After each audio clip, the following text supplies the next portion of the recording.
Bia kamal ka Nuar Online TV ka jan gwasame adera nirmala rewde goroje long no mi jirama jidit ka jan channel me de jiti jino jin wak nasin ko ken ko delare ten kontin la non ka Nuar Online TV de kan kula shu gwasin ten kor kon de ko em bukon linga jan gwasame chala do cha jur milare je kok rewi ka jongle cha jan ka jan dan banlat ka jan gwasame tuje paru jen o jin subscribe ka jan channel me kie bichonkel ka Nuar Online TV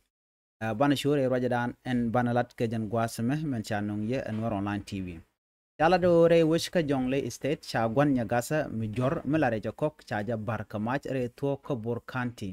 chala dina ram en chanak ram milaran Uganda ka jan chala do jen edich en ramadan nagran edich en joren chanak te karun ti jendang diok widero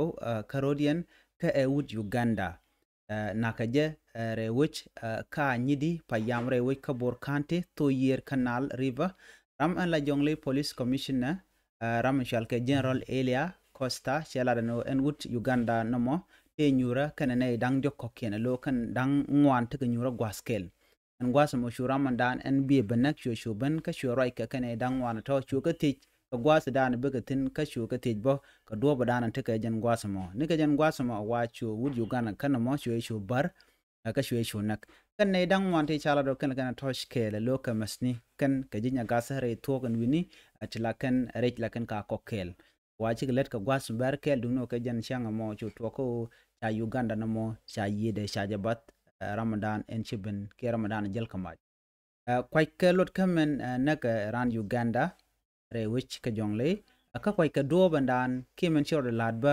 kam dien ka jan gwasmo ka kwai ka manana pelenate dang dokton ko ken tela so Sudanese ni do pele ka do matedi chala do kanalat dungno chi wudo mo chi yede chi jien ka jan do mo loinen to ngwan long chi jiak pi ka men chalat ram deje mo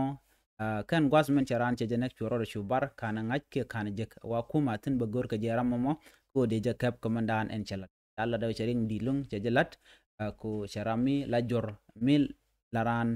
ramishi jien wayda dien chele ben rew ka so Sudan ko be letsen che yede che jabat ka do mi chala do che do mo gwa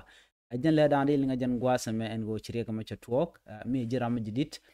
ka jen channel ma de te jeno jin nywa ka nas ko ken ajen gwa dan en de le kon de ke pekten en biya te kamal bye bye